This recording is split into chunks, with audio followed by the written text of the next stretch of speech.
Buenas tardes, Nicolás, y a todo el equipo de NJ Productora y sobre todo a los que nos siguen a través de este programa Acceso Sin Límite y que nos esperan en la sección Partiendo de Cero. Hoy vamos a hablar de aquello que en aquel momento era parte del diario vivir. No tenía nada de diferencia ni de extraño, pero para nosotros hoy parece algo increíble. Y vamos a comenzar con el golfio.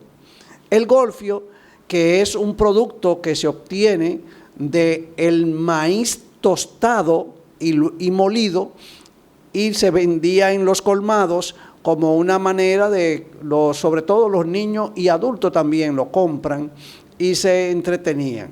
El golfio tenía varias particularidades, comenzando por el envase. Un cono de unas 8 pulgadas que se rellenaba de ese polvo azucarado porque se le agregaba al polvo, se le agregaba azúcar y se doblaban las últimas partes del cono y se vendía en los colmados.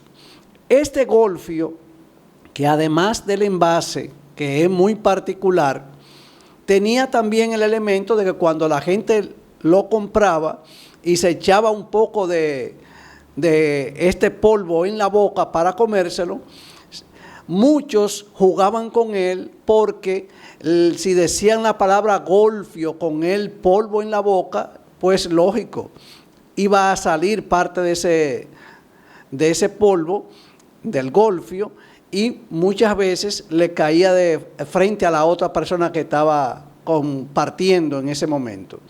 Es decir que estas dos particularidades, pero hay otra particularidad del golfio y es que muchas veces uno lo compraba y era con la esperanza de que saliera premiado, porque en la parte superior cuando usted lo destapaba podía salir una moneda, un chele, que era el premio que tenía y es la parte que hoy para nosotros es increíble, porque estamos diciendo que un centavo es de cobre, de mano en mano, donde quiera se ponía, y entonces que ese centavo se pusiera sobre algo que se va a comer y que se va a llevar a la boca.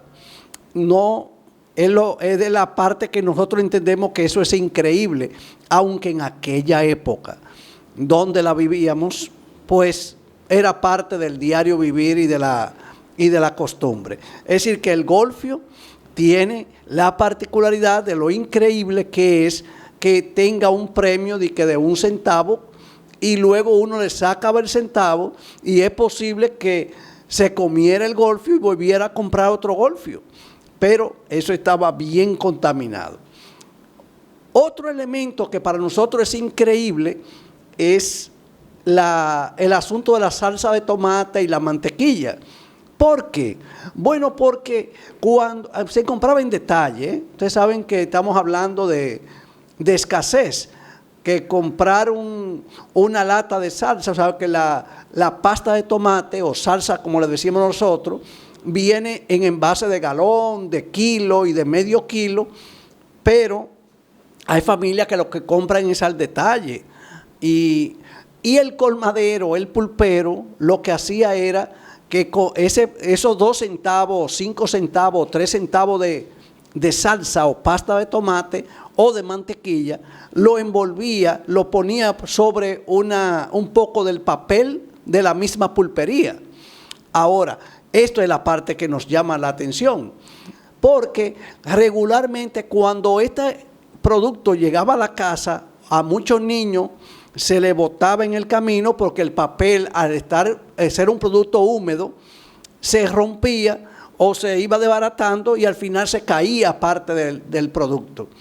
Hasta que alguien en un momento inteligente, en el mismo colmado, donde venía la funda de pan, que es un material plástico, entonces la cortaba y hacía pequeños trocitos, cuadritos de ese papel plástico y ponía la salsa o la mantequilla en esa parte y ya no tenía ningún riesgo.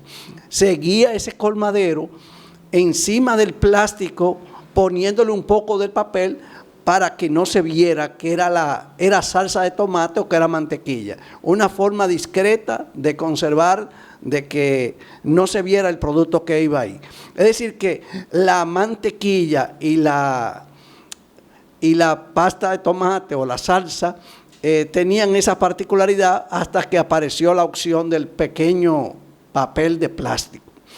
Otro caso, y esto lo viví yo, y es una persona, un padre le llevaba a un sastre un pantalón quizá de él para que le hiciera un pantalón a un hijo más pequeño. Esto tenía todos los inconvenientes del mundo. Número uno, aunque fuera más pequeño, pero había que desbaratarlo completo. Después de desbaratarlo completo, retirarle todos los hilos y más luego planchar todas las costuras y entonces comenzar el proceso de corte y armar el pantalón. O sea, cuando usted compraba una tela, comenzaba a partir de ahí, ese era el cero. Sin embargo, cuando es hacer un pantalón a un niño, pero que hay que desbaratarlo primero, luego hay que quitarle todos los hilos y tercero, después hay que plancharlo, ahí comenzaba el proceso. Eso parece increíble, ¿no? Porque hoy en día es mucho más fácil y en esa época también existían los cortes de tela, pero eso el sastre tenía la particularidad de que a veces lo hacía para conservar y ser atento con el cliente, pero no era nada cómodo. Y a veces había que hacerlo más barato había que hacerlo porque era un pantalón viejo y ese tipo de cosas. El trabajo se multiplicaba por 3 o 4 veces más. Otro asunto inverosímil que traemos hoy. Los viajes a la playa eran un ritual donde el barrio o la comunidad se integraba porque había personas que hacían viajes a la playa regularmente y ya ellos iban anotando las personas que iban a ir a esa playa determinada. Y no solamente que era un concepto de ritual, de trabajo, sino se integraba a la comunidad y al mismo tiempo se iban abordando los temas que se iban a llevar.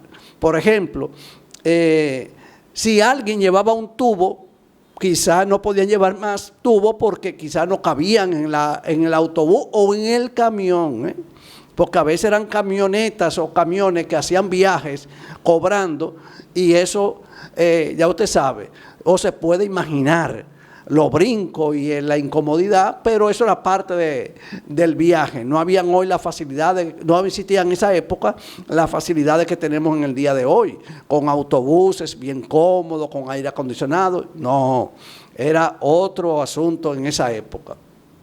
Pero en la noche la gente comenzaba a cocinar lo que se iba a comer en la playa, o un locrio de arenque, imagínense, o un asunto de cocinar, pero lo particular eran algunos elementos que se hacían. Había gente que asaba batata para llevarla para la playa, hacían dulces, y otros también en su asunto ya hacían habichuela con dulce para llevarla y compartirla en el proceso donde estén en la playa.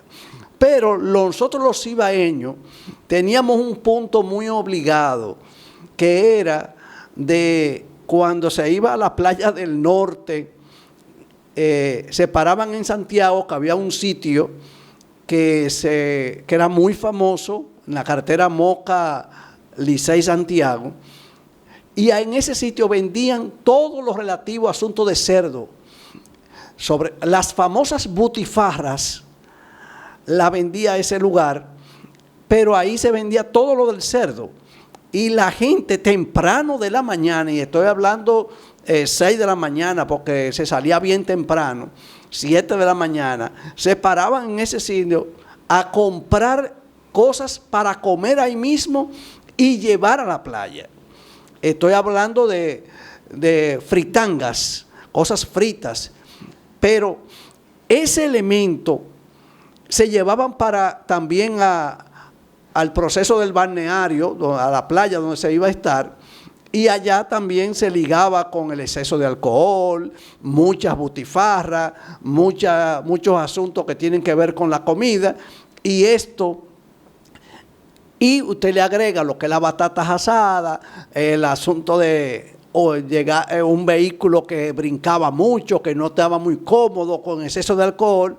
Usted se imagina, siempre había alguien que se ponía malo, pero no era que se ponía malo, era que se provocaba el asunto con, uno, el elemento del transporte, que no era el más cómodo; dos, la comida, el desayuno temprano; tres, la comida con los dulces y las habichuelas y esas cosas en la playa; y cuatro, el asunto del alcohol con el balneario.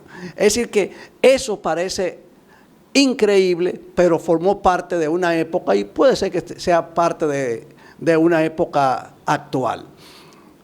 ¿Qué parece increíble?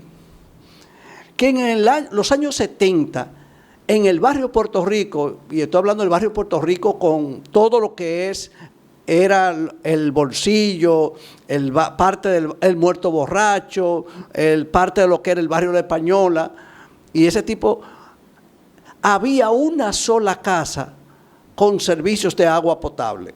Sin embargo, la tubería del barrio era toda la avenida Puerto Rico, que hoy se llama avenida José Benito Nieves. Y eso traía como consecuencia de que todo el mundo iba a esa casa con latas, no existían mucho los cubos en esa época, ¿no? Y ahí era que la gente se abastecía, toda esa zona se abastecía de esa casa, que era la única que tenía agua suministrada por el Instituto Nacional de Agua Potable y Alcantarillado, INAPA, que era lo que existía aquí en esa época. Y otros, los hombres y los varones, acudían con una toalla en mano y el jabón en la mano para bañarse en el mismo baño de la casa, pero era un baño que quedaba afuera, porque había una ducha afuera que era para llenar las latas que se iban a cargar para llevarla a diferentes casas, y luego estaba el baño y la fila de gente para bañarse en el baño, de hombres sobre todo.